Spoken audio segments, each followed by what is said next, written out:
ariko uburyo twababwiragamo zizatahamo bwo bwahindutse, kuko hari uburyo bushobora kuba bugera muri 2 cyangwa 3.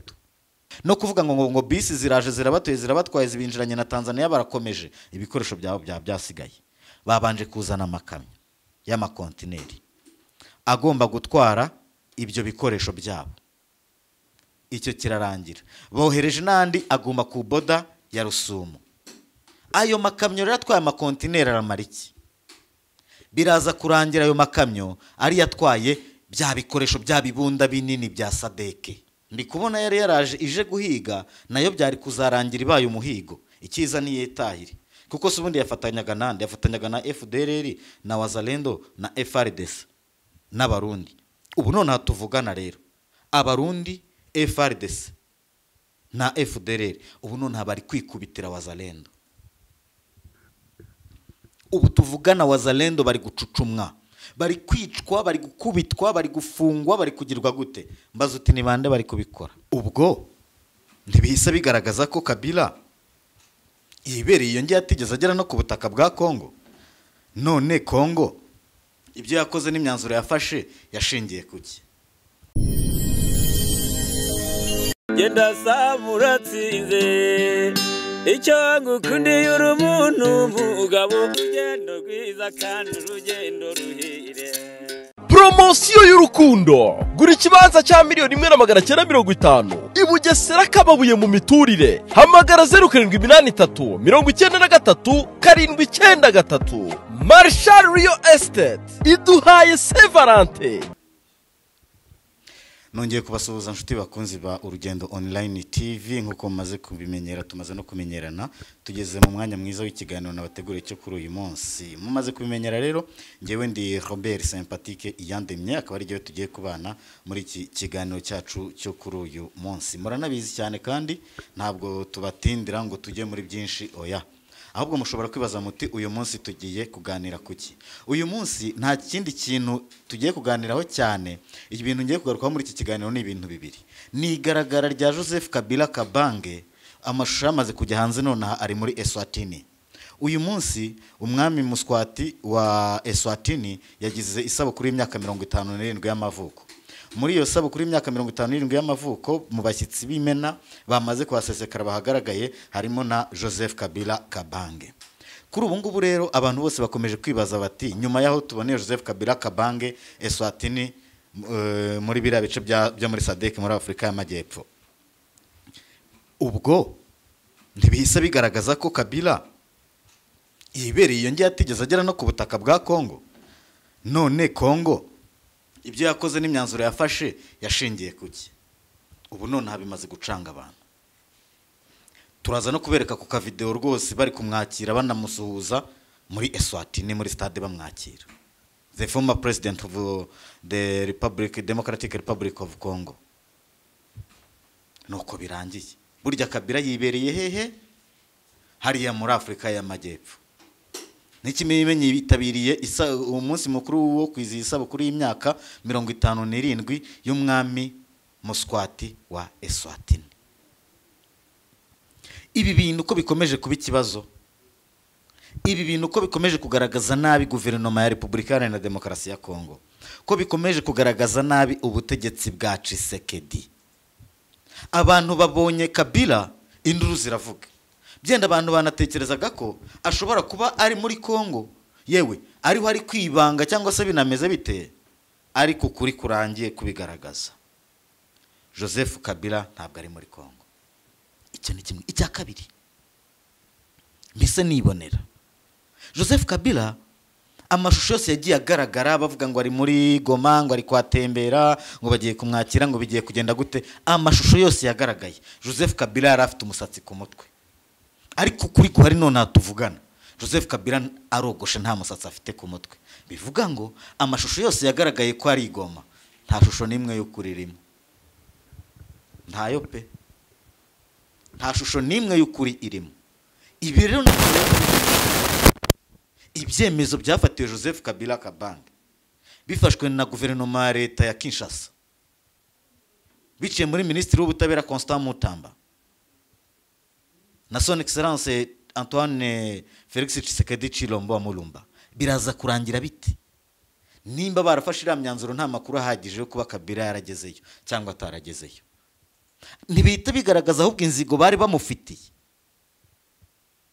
Ibi rero birahita bigaragaza ko yari afitiwe inzigo mu buryo bumwe cyangwa ubundi. Rero bamubona cyangwa se nubwo bari kumubonamo na mbere hose, ntabwo yari kwakirwa neza, ntiyari no kugirirwa neza. Ibi byonyine rero byahise byereka Kabila uburyo leta iriho none imufata.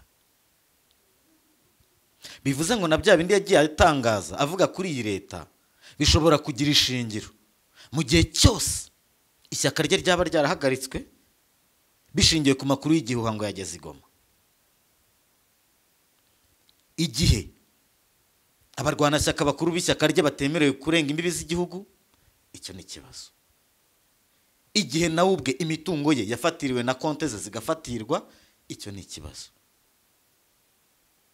Igihe nawe ubwe yafatiwe ibihano ndetse akaba yaratangiye no kumera nk'abamwambura n'ubwenegihugu bavuga ko atari umukongomani, icyo ni ikibazo.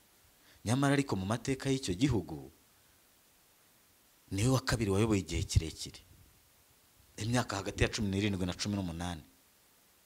Nyamara kandi ni nawe wubatse inzego zose z'ubuyobozi ziriho none nyuma yo gusimbura se amaze kwicwa. Nyamara nanone uwo Kabila Kabange Joseph ni nawe perezida wa mbere mu mateka ya Repubulika Iharanira Demokarasi ya Kongo kuva yabaho wakoze ihererekanya bubasha riciye mu mucyo, ava ku butegetsi arabutanga abuhereza undi. Niwe wenyine kuva Kongo yakwitwa Kongo, niwe wenyine wabashije kubikora. Uwo niwe none uri kwamburwa ubwene gihugu, ari kubwamburwa nabandi na Tshisekedi.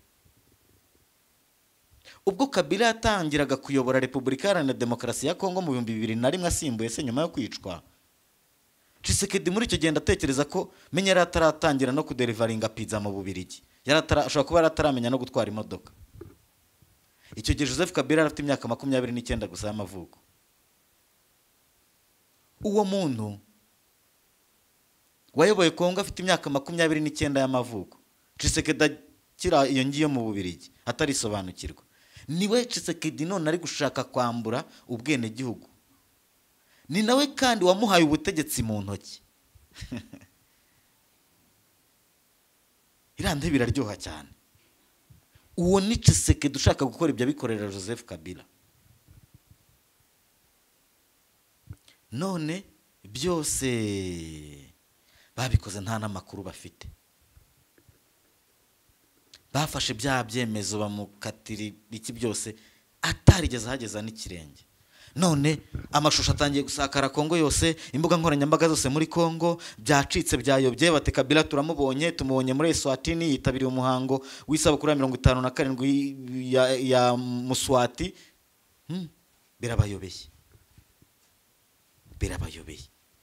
None suno leta ya Tshisekedi irafatwa ku ruhe ruhande? Irafatwa ku ruhe ruhande?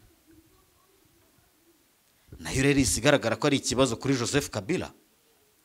Leta ya Tshisekedi ni ikibazo kuri Joseph Kabila, kuko iri kumuhiga, iri kumushaka, kandi ntimushakire neza, iramushakira nabi, igambiriye kumugirira nabi. Ariko nta mugayo bazi Tshisekedi amasezerano yagiranye na Kabila nubwo yarenzeho akayica. Ibyo arabizi neza. Muri rusange rero iyi ni breaking news, niyo nkuru iri kugenda isakara hirya no hino mu bitangazamakuru igaragaza Kabila yibereye mu bihugu bya Afurika y'Amajyepfo, nta uri ku butaka bwa Kongo. Ubwo ikigiye gukurikira turakomeza turebe leta ya Kongo irabyitwara mwite. Ese irisubiraho ku bihano n'imyanzuro yafatiye Joseph Kabila ko yarenganye ko atigeze hagera? Ibyo nibyo gukomeza gutekerezwaho. Icyo cyari kimwe mu byo nagombaga kubagezaho muri iki kiganiro. Icya kabiri no gutaha kw'ingabo za SADC. Maze iminsi mbabwira ngo ingabo za SADC zirataha, ndetse no mu kiganiro cy'ejo nari nababwiye ko zirimo kwitegura gutaha, ko ziri butahe muri izi mpera z'iki cyumweru.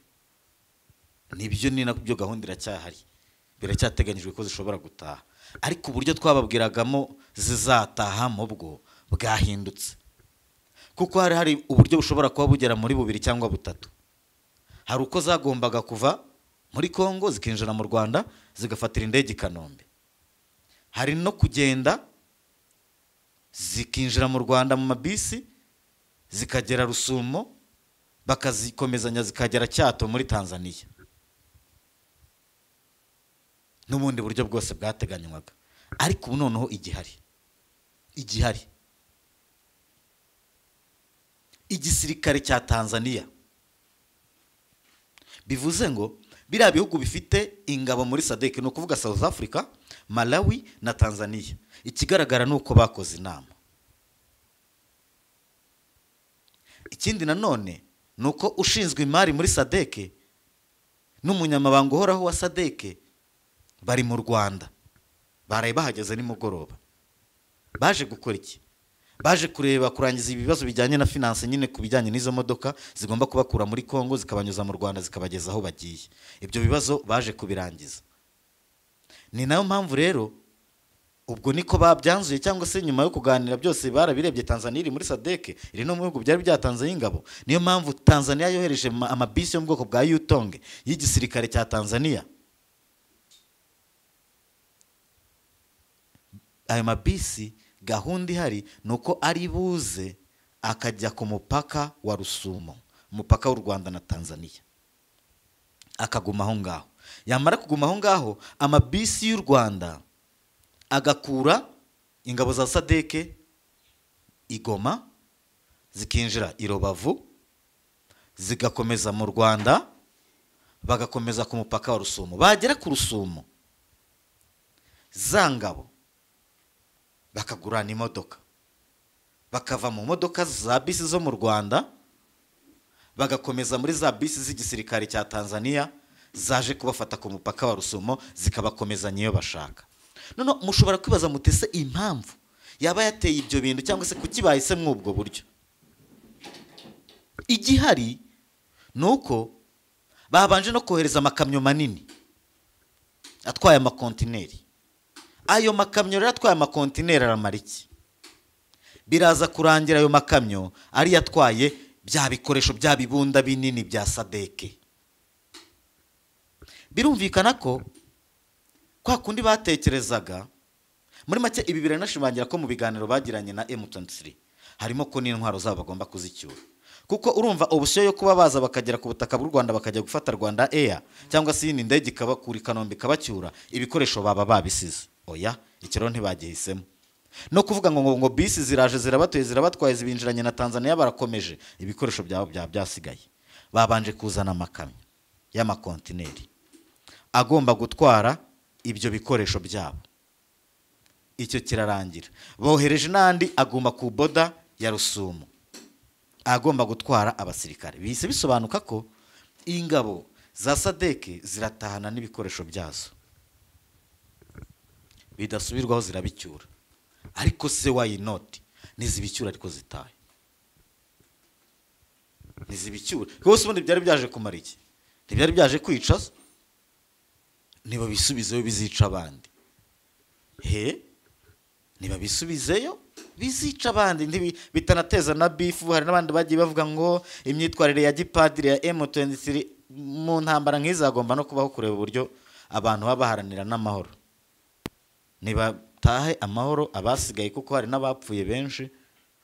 Kuko rega bananiwe no gutangaza umubare, bati ni hagati y'ibihumbi 5 n'ibihumbi 5,800, nkaho batazi umubare. Ariko da ingabo ntizibarwa nibyo. Abasirikare ntibabarwa burya, ntabwo ni nk'abana cyangwa se ishyo ry'inka. Ntabwo wajya n'uyango mfite 1 2 3 mvuge ngo mfite abasirikare 10. Ibaza nawe gusubwa buri kubibwira nde? Uwo muhanganya bamubwira ngo mfite abasirikare 10? Hoye, ntabwo. Biriya rero ushobora no kwikanga hari n'ibihumbi ahubwo tutanamenya n'umubare. Ariko icyo sinacyo kibazo. Umubare wari wo wose, umubare wari wo wose kabisa, ahubwo nibitahire amahoro. Rero hari abakibaza bati ikomeje kunanizanya, ikomeje. Oya, ntabwo SADC ikomeje kunanizanya. Igomba gutaha neza, igira ikimwaro cyo gutsindwa, igire kuba bari babayeho nabi, noneho bagire no gutaha nabi, bose urumva wabyemera? Nuko rero izo ngabo za SADC nazo zikomeje kureba uburyo zataha, ariko zigomba gutaha nyine. Nyamuneka mugomba ntamwe kuzumva gutsindwa kangahe ukanataha nabi, ntabwo bishoboka. Nuko nk'uko rero bimeze, izi ngabo za SADC nazo zigiye gutaha. Ibizakurikiraho nyuma zatashye, ubwo byenda zizabyimenyera, zizaba zizi n'impamvu ziri kubikora. Icyo ni kimwe. Ubwo muri make na SADC iratashye. Ariko rero nubwo SADC itashye, isize urugamba rutarangiye. Irakubiswe, iremeye, iritahiye, ariko igihe urugamba rutarangiye. Gusa ndi kubona yari yaraje ije guhiga, nayo byari kuzarangira ibaye umuhigo. Ikiza ni yetahire, kuko se ubundi yafatanyaga nande? Yafatanyaga na FDLR na Wazalendo na FRDC n'abarundi. Ubu none hatuvugana rero, abarundi, FRDC na FDLR ubu none bari kwikubitira Wazalendo. Ubu tuvugana Wazalendo bari gucucumwa, bari kwicwa, bari gukubitwa, bari gufungwa, bari kugirwa gute? Mbaza uti ni bande bari kubikora? Ngira ngo murabizi hari itangazo rihuriweho hagati ya leta ya Kongo na M23, itangazo rivuga guhagarika imirwano. Iryo tangazo guverinoma ya Kongo yararisohoye, iranaryemera, iranabyubahiriza. Ariko abantu bitwa Wazalendo bari mu kintu cyitwa ngo VDP, bo barahiye baratsemba, bararahira baratsemba bati ayo ni amasezerano hagati ya leta ya Kongo na AFC M23 n'ibyo bya Katari bya Doha, niko tubyumva twe nka Wazalendo. Ariko ngo none se twebwe nka VDP ngo mwigeze mwumva twebwe duhamagarwa tugatumirwa muri ibyo biganiro? Bati rero ntibitureba. Ngo kandi ikindi ngo twebwe ngo ntabwo dukorera kuri gahunda za leta ya Kinshasa, twebwe turigenga. Wazalendo barigenga? Reka da, uwo nta fande wa Wazalendo wabivugaga afite abesko tutabara. Ati ubundi twebwe ntidukwiye kwitiranywa na FRDC, ntidukwiye no kwitiranwa n'abarundi. Oya, twebwe turi Wazalendo, turi mu itsinda rya VDP. Twebwe rero ntabwo ako gahenge katureba. Twebwe turakomeza turwanye umwanzi. Ngo kandi umwanzi turamuzi. Ngo ariko dufite ikibazo, turi kugenda twajya kugera ku mwanzi, ingabo z'u Burundi zikaturasa zikatubuza kwegera umwanzi. Kandi abyibuka ministre w'ingabo muri Kongo gi ari Sud Kivu, Wazalendo arambwira ati twebwe turagenda twajya kugera ku mwanzi, ingabo z'u Burundi zikatubuza. Ese zaje kudufasha cyangwa zaje gufasha umwanzi? Ngibyo byatubayeho muri Kisangani noti Kisangani Nyangezi, ngibyo byanatubayeho Kamanyola. Ngo turagenda turi kureba umwanzi imbere tugiye kumukubita, umurundi agahita ko atubuza. None baba Wazalendo bari barigize ibicyanya ngo bari nyuma ya Tshisekedi, bari gukubitwa. Kandi gitangaje bari gukubitwa na zangabo z'igihugu FRDC. Ubu imirwano yose iri muri Sud Kivu iri hagati ya Wazalendo, FRDC n'abarundi.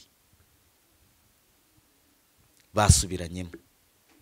None abazalendo barabwira ati twebwe ako gahenya nikatureba turemera dupfe dushire. Atariko twebwe umwanzi akiri ku butaka bwacu hano bwa Sud Kivu na Nord Kivu, ntituzigera turekera. None ibi bintu biraza gucura iki?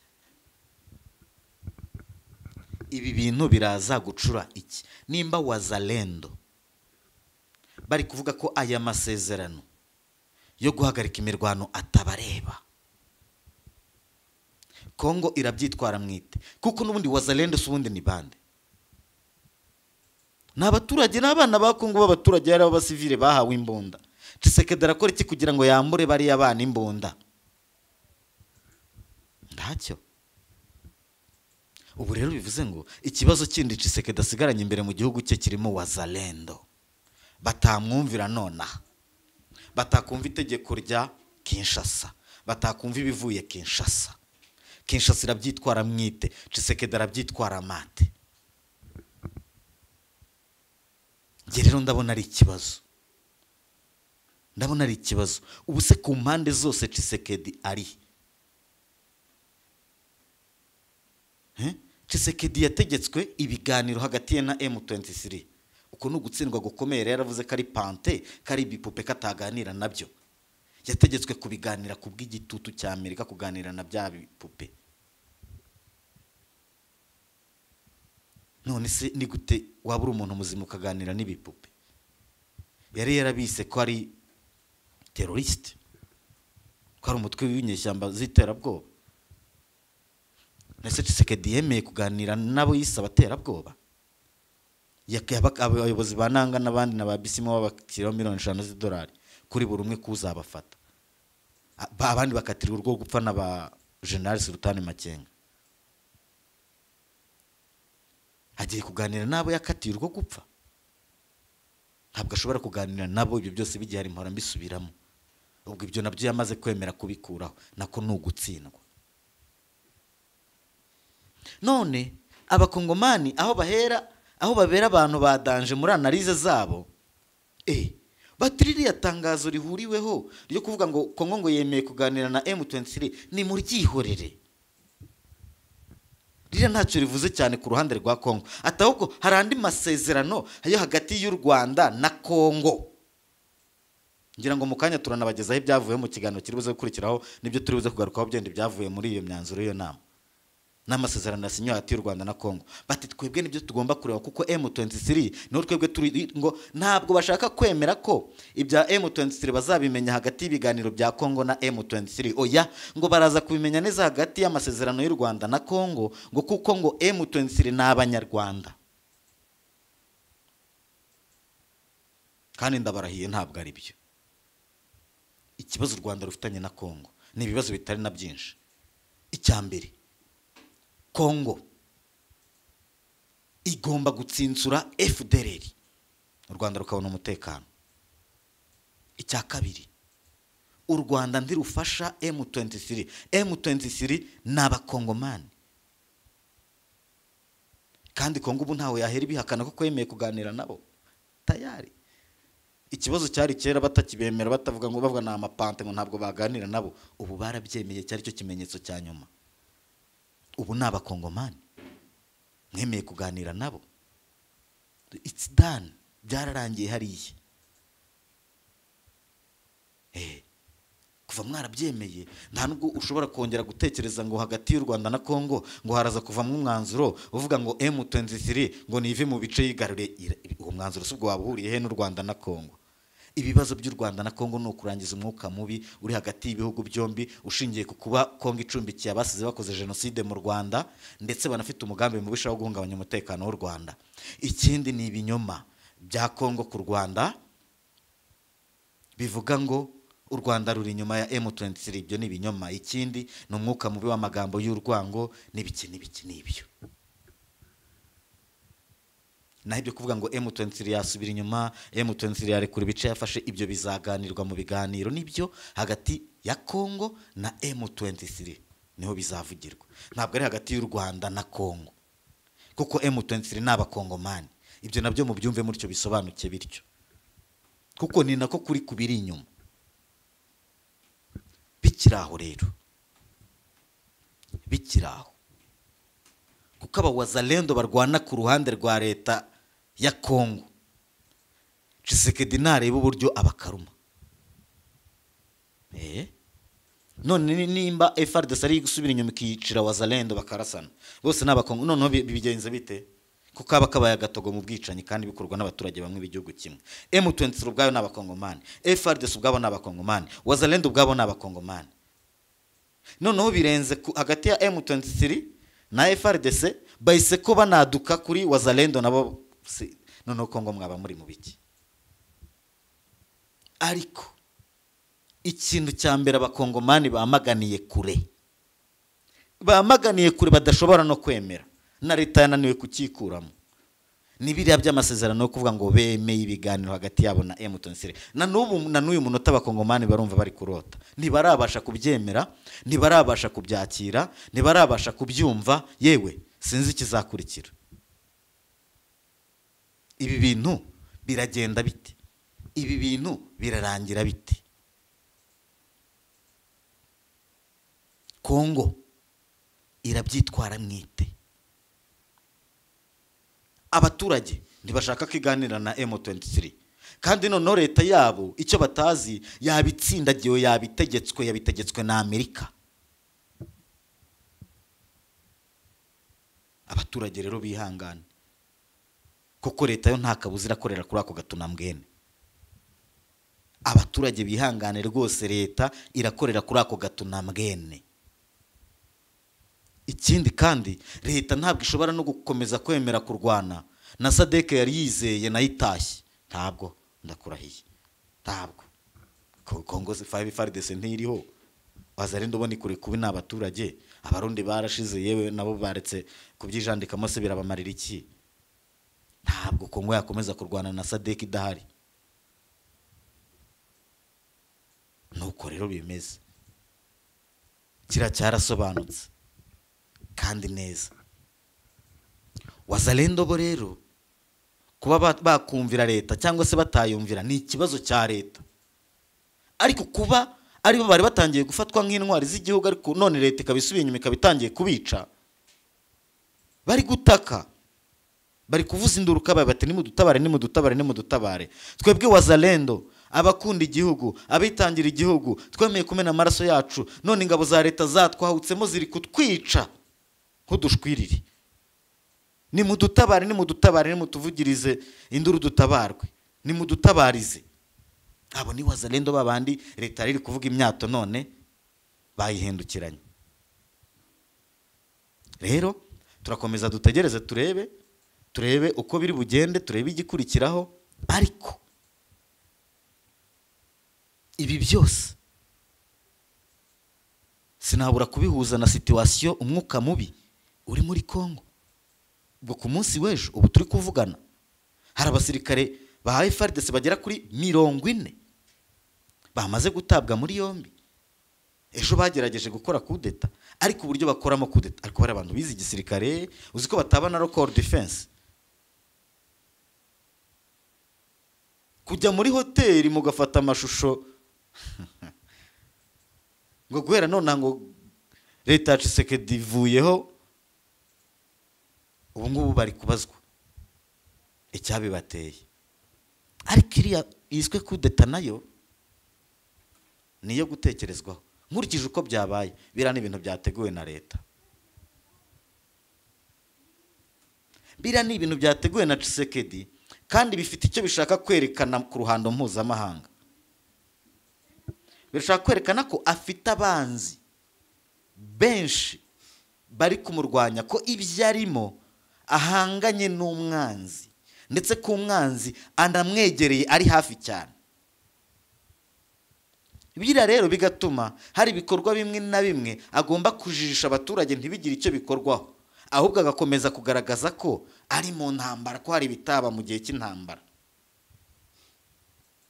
Biriya rero rimwe na rimwe mu bihe by'intambara bibaho. Uretse ko Tshisekedi we abajyanama be kubera ari umusivile ntibabimuha neza ngo abashe kubikora harimo ubwenge bwe. Arababwira ngo barabimubwira bakabimusobanurira, kumva nibyo, akumva birashoboka, akumva harimo n'ukuri, ariko nyine n'ubundi ubushobozi bwose akabubahereza, agategereza ikivamo kuko we nta bundi bumenyi bwinshi abifiteho. Niyo mpamvu ibyinshi rero bitamuhira, Ubwo rero tugiye gukomeza turebe, dutegereze. Joseph Kabila yagaragaye muri Eswatini mu isabukuru y'amavuko ya King Muswati ku myaka ya 57, bivuze ngo aho yamaze kugaragara hagaragaye. Ariko n'ubushize mu biganiro by'ejo n'ejo bundi nanababwiye ko ibihugu bya SADC byarekeramye ko atigeze asohoka mu kirere cya SADC ngaze muri Kongo. Muri make Kongo yarahubutse. Icyo ni kimwe. Cya kabiri, ingabo za SADC nazo zigiye gutaha ziciye mu Rwanda, ariko imodoka zigomba kubacyura zirabakura muri Kongo, nizimara kubakura muri Kongo zibageze ku mupaka w'u Rwanda na Tanzania ya Rusumo. None imodoka za gisirikare za bisi zo mu bwoko bwa Yutongo z'igisirikare cya Tanzania zibafate ku mupaka wa Rusumo zibajyane iyo bagiye n'ibikoresho byabo. Ikindi no gukomeza gupfa kwa Wazalendo bicwa na FARDC n'abarundi ndetse na FDLR, ni nyuma yo gusubiranamo, nyuma yuko Wazalendo bo batangaje ko iby'agahenge leta yatangaje yasinye bitabareba ko bafite imirongo migari yabo bagenderaho ngo ko leta itabita itanabahemba ko bafite ukuntu bakora ibyabo ariko bakabikora bambaye imyenda y'igisirikare cya leta. Ibyo ntumbaze uko bigenda. Nuko rero reka mbashimire cyane mwebwe twari turi kumwe muri iki kiganiro, reka tugisoreza aha ngaha mbashimira cyane uburyo mukomeje gukurikira ibiganiro bitandukanye ku Rugendo Online TV. Ndabakunda cyane kandi namwe urukundo mukomeje kunyereka uranyereka ko tuzakorana byinshi kandi tuzagera kure. Asante sana, ndabakunda cyane. Nari Robert Sympathique Iyandemye.